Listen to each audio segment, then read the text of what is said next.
स्वागत है आपका कैपिटल टीवी में। कोरोना का नया वेरिएंट ओमिक्रॉन का खतरा हर दिन के साथ बढ़ रहा है। एक तरफ जहां अमेरिका में भी एक ओमिक्रॉन संक्रमित मरीज की मौत हुई है, वहीं इजराइल में 5वीं लहर का कहर है। भारत की बात करें तो भारत में भी संक्रमितों की संख्या तेजी से बढ़ रही है। इस रिपोर्ट में देखिए।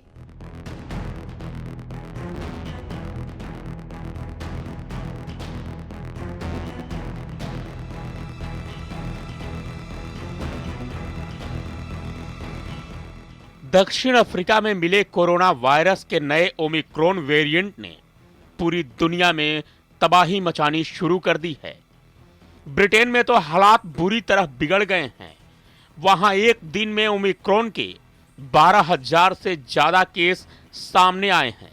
वहीं इजराइल में कोरोना की 5वीं लहर आ गई है। प्रधानमंत्री नफ्ताली बेनेट ने लोगों से वैक्सीन लगवाने और सावधानी बरतने की अपील की है। यूके हेल्थ सिक्योरिटी एजेंसी के मुताबिक ब्रिटेन में कोरोना के 82,886 नए केस आए। इनमें से 12,133 केस ओमिक्रॉन के थे। ब्रिटेन में ओमिक्रॉन के अब तक 37,101 मामले सामने आ चुके हैं, जबकि 12 लोगों की मौत हो चुकी है। हालांकि एक राहत की बात यह है कि ब्रिटेन में नए कोरोना केसेस में कमी आई है। ब्रिटेन में पिछले दिनों 93,045 और 90,418 कोरोना संक्रमित मिले थे, जो अब घटने लगे हैं। ब्रिटेन के स्वास्थ्य सचिव साजिद जावेद का कहना है कि यहाँ वेरिएंट बेहद तेजी से फैल रहा है। उन्होंने आशंका जताई है कि ओमिक्रॉन संक्रमितों का आंकड़ा और कहीं ज्यादा हो सकता है। उन्होंने कहा कि ओमिक्रॉन के अभी जितने मामले सामने आ रहे हैं, ये संख्या उससे कहीं ज्यादा हो सकती है, क्योंकि अभी बहुत से लोग ऐसे हैं जो टेस्ट नहीं करवा रहे हैं। इसी बीच अमेरिका के टॉप एक्सपर्ट डॉक्टर एंथनी फॉची ने कहा है कि ओमिक्रॉन वेरिएंट बहुत तेजी से फैल रहा है।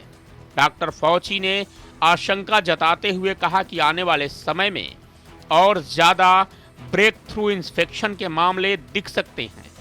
उन्होंने कहा कि जो लोग बूस्टर डोज ले चुके हैं और सारी सावधानियां बरत रहे हैं, वो लोग इससे बच सकते हैं। ओमिक्रॉन के फैलते ही इजराइल में कोरोना की 5वीं लहर आ गई है। प्रधानमंत्री नफ्ताली बेनेट ने लोगों से वैक्सीन लगवाने और सावधानी बरतने की अपील की है।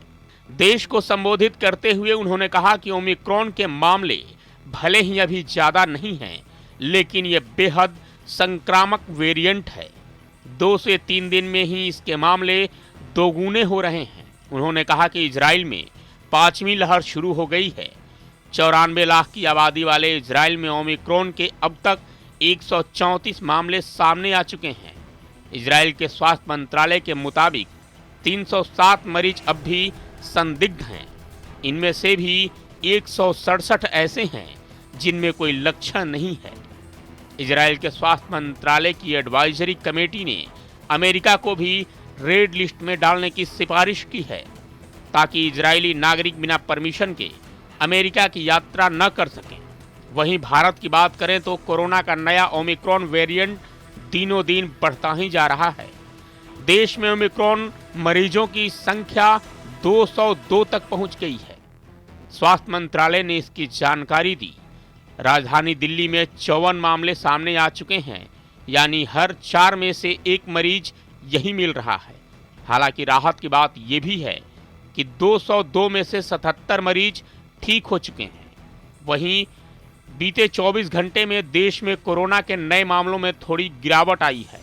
बीते दिन देश में कोरोना के 5,326 नए केस आए और 453 मरीजों की मौत हुई।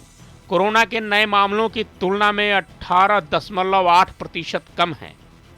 सबसे ज्यादा 2,230 केस और सबसे ज्यादा 419 मौतें केरल में हुई हैं। एक्टिव केसेस की संख्या में भी कमी आई है। फिलहाल देश में इलाज करा रहे कोरोना मरीजों की संख्या 79,097 है। कोरोना खत्म नहीं हुआ है बल्कि नए नए रूप में सामने आ रहा है। ऐसे में जरूरत है सतर्कता और सावधानी की। तो आपसे अपील है कि आप मास्क और जरूरी गाइडलाइंस का पालन करें। ये इंतजार न करें कि अभी ये वेरिएंट आपके राज्य या आपके शहर में नहीं पहुंचा है, क्योंकि कब ये राज्य और शहर से होते हुए आपके घर में पहुंच जाएगा कुछ नहीं कहा जा सकता। इसीलिए सतर्क रहें, सावधान रहें और सुरक्षित रहें। इस खबर में फिलहाल इतना ही। बने रहिए कैपिटल टीवी के साथ। जय हिंद।